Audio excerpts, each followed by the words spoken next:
The Dearborn Independent, Chronicler of the Neglected Truth, August 28, 1926, Volume 26, Number 45. Mr. Ford's Page.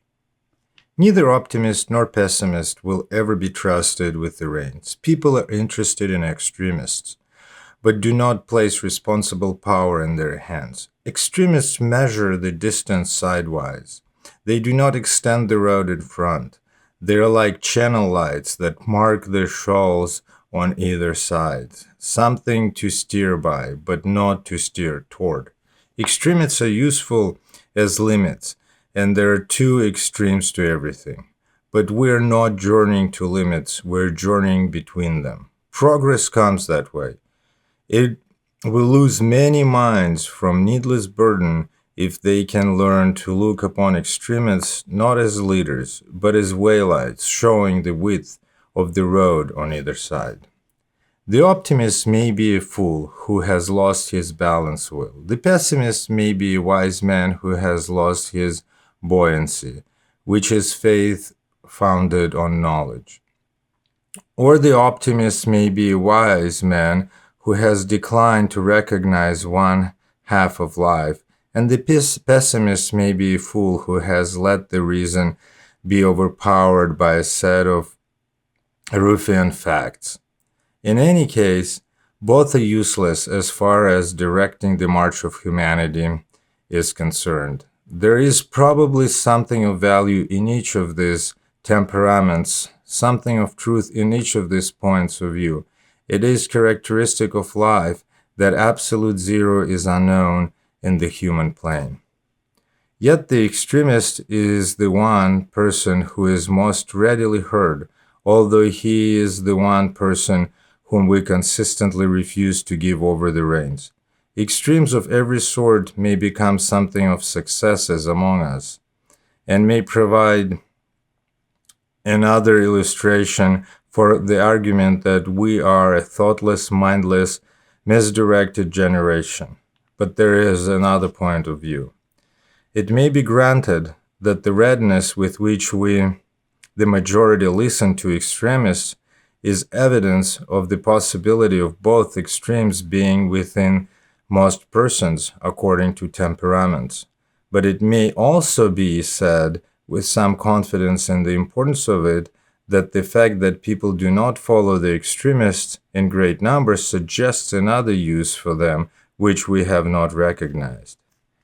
May it not be that instinctively and perhaps artificially the people regard the extremists as limits, not as gates opening beyond, but as markings the outmost limits that we may go in their direction. Now, here may be the deep source of the difference between the extremists themselves and the people who hear them, but refuse to follow them or to give them power. The extremist himself believes that his extreme is the mouth of a new river of life, up which the race may sail to endless paradise, a gate of new opportunity which has remained sealed to humanity until he came along to open it. The extremist must believe this to be an extremist. He has no idea of marking a limit. He believes that he is signaling a new opening for the race. The people, however, see, as it were, the channel of their progress marked on either side by these limit lights. On the right hand, the extremist warning lights of conservatism. On the left, the extreme warning lights of radicalism. On the right hand, the extreme of optimism. On the left, the extreme of pessimism. On the right, the extreme of unearthly and unnaturally spirituality. On the left, the lurid lights of equally unnatural materialism.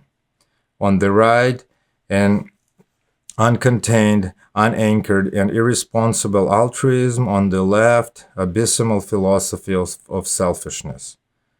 All down the channel, these extreme lights, right and left, marking the outer limit of safety, beyond which there is no navigation, but menace of shipwreck. The people are heading the lights, but not steering towards them.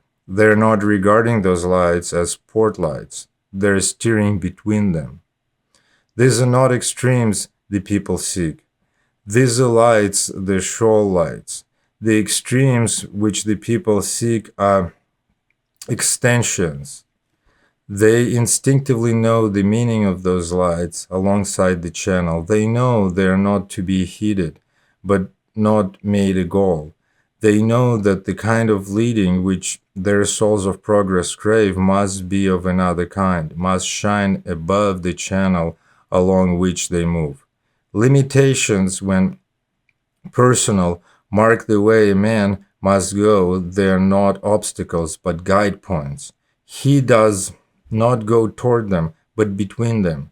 And it is the same with the limitations of view marked by extremists.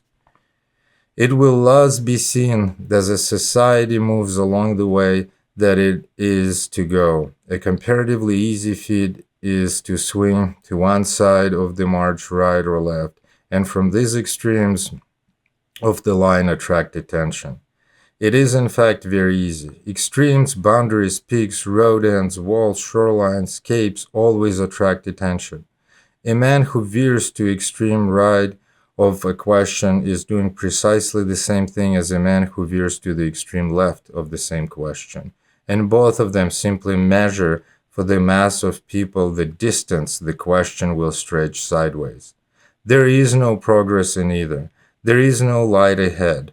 To mark the end of the line may serve a purpose, but to bow the line forward from the middle or any other point is a great achievement. It is not of record that the line ever starts its forward march from the right or left extremes. The line cannot be pulled around and thought through the extreme right or the extreme left, making it the point of departure for a new forward movement. The line moves from the center as a rule.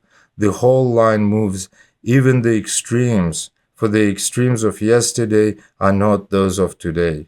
Nor have we moved through the extremes of yesterday to reach the position of today.